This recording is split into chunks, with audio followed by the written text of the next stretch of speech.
Good evening. Tonight, I can report to the American people and to the world that the United States has conducted an operation that killed Osama bin Laden, the leader of al-Qaeda, and a terrorist who's responsible for the murder of thousands of innocent men, women, and children. It was nearly 10 years ago that a bright September day was darkened by the worst attack on the American people in our history. The images of 9/11 are seared into our national memory.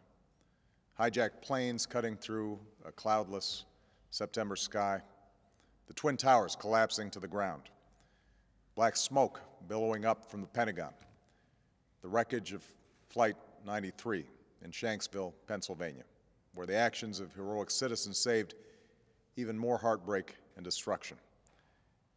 And yet we know that the worst images are those that were unseen to the world. The empty seat at the dinner table, children who were forced to grow up without their mother or their father, parents who would never know the feeling of their child's embrace, nearly 3,000 citizens taken from us, leaving a gaping hole in our hearts. On September 11th, 2001, in our time of grief, the American people came together. We offered our neighbors a hand, and we offered the wounded our blood.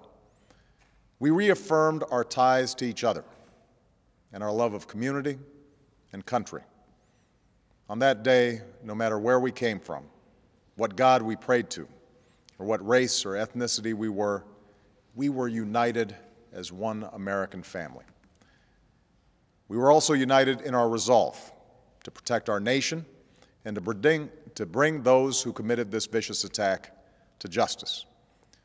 We quickly learned that the 9/11 attacks were carried out by al-Qaeda, an organization headed by Osama bin Laden, which had openly declared war on the United States and was committed to killing innocents in our country and around the globe.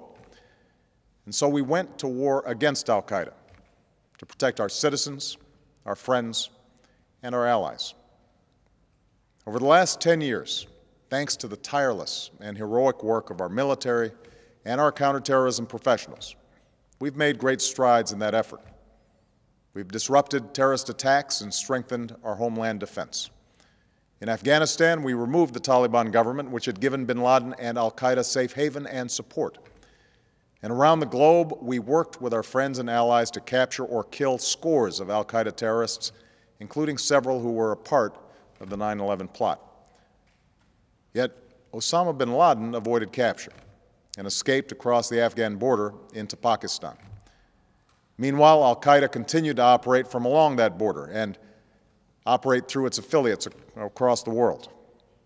And so shortly after taking office, I directed Leon Panetta, the director of the CIA, to make the killing or capture of bin Laden the top priority of our war against al-Qaeda, even as we continued our broader efforts to disrupt, dismantle, and defeat his network. Then, last August, after years of painstaking work by our intelligence community, I was briefed on a possible lead to bin Laden. It was far from certain, and it took many months to run this thread to ground. I met repeatedly with my national security team as we developed more information about the possibility that we had located bin Laden hiding within a compound deep inside Pakistan. And finally, last week, I determined that we had enough intelligence to take action and authorized an operation to get Osama bin Laden and bring him to justice. Today, at my direction, the United States launched a targeted operation against that compound in Abbottabad, Pakistan. A small team of Americans carried out the operation with extraordinary courage and capability. No Americans were harmed. They took care to avoid civilian casualties. After a firefight, they killed Osama bin Laden and took custody of his body. For over 2 decades, bin Laden has been al-Qaeda's leader and symbol, and has continued to plot attacks against our country and our friends and allies. The death of bin Laden marks the most significant achievement to date in our nation's effort to defeat al-Qaeda. Yet his death does not mark the end of our effort. There's no doubt that al-Qaeda will continue to pursue attacks against us. We must, and we will, remain vigilant at home and abroad. As we do, we must also reaffirm that the United States is not and never will be at war with Islam. I've made clear, just as President Bush did shortly after 9/11, that our war is not against Islam. Bin Laden was not a Muslim leader. He was a mass murderer of Muslims. Indeed, al-Qaeda has slaughtered scores of Muslims in many countries, including our own. So his demise should be welcomed by all who believe in peace and human dignity. Over the years, I've repeatedly made clear that we would take action within Pakistan if we knew where bin Laden was. That is what we've done. But it's important to note that our counterterrorism cooperation with Pakistan helped lead us to bin Laden and the compound where he was hiding. Indeed, bin Laden had declared war against Pakistan as well and ordered attacks against the Pakistani people. Tonight, I called President Zardari, and my team has also spoken with their Pakistani counterparts. They agree that this is a good and historic day for both of our nations. And going forward, it is essential that Pakistan continue to join us in the fight against al-Qaeda and its affiliates. The American people did not choose this fight. It came to our shores and started with the senseless slaughter of our citizens.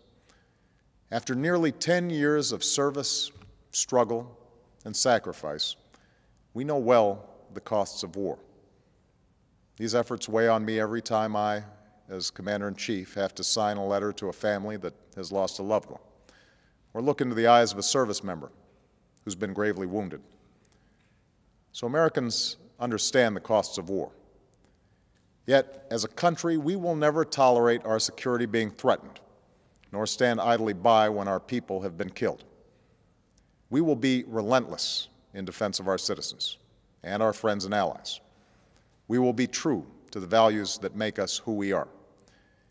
And on nights like this one, we can say to those families who have lost loved ones to al-Qaeda's terror, justice has been done.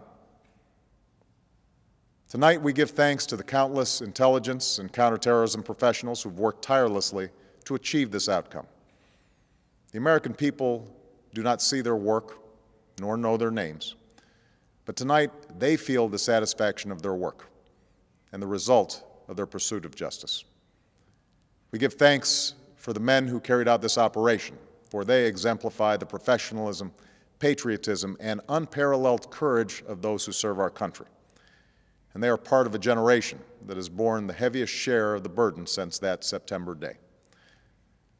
Finally, let me say to the families who lost loved ones on 9/11 that we have never forgotten your loss, nor wavered in our commitment to see that we do whatever it takes to prevent another attack on our shores.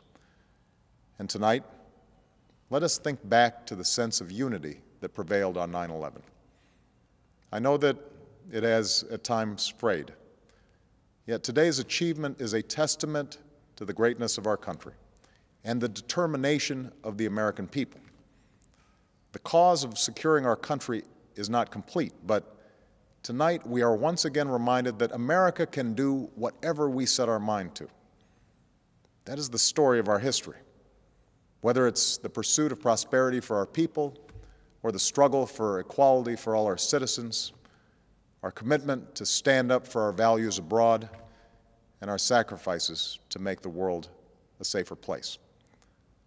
Let us remember that we can do these things not just because of wealth or power, but because of who we are.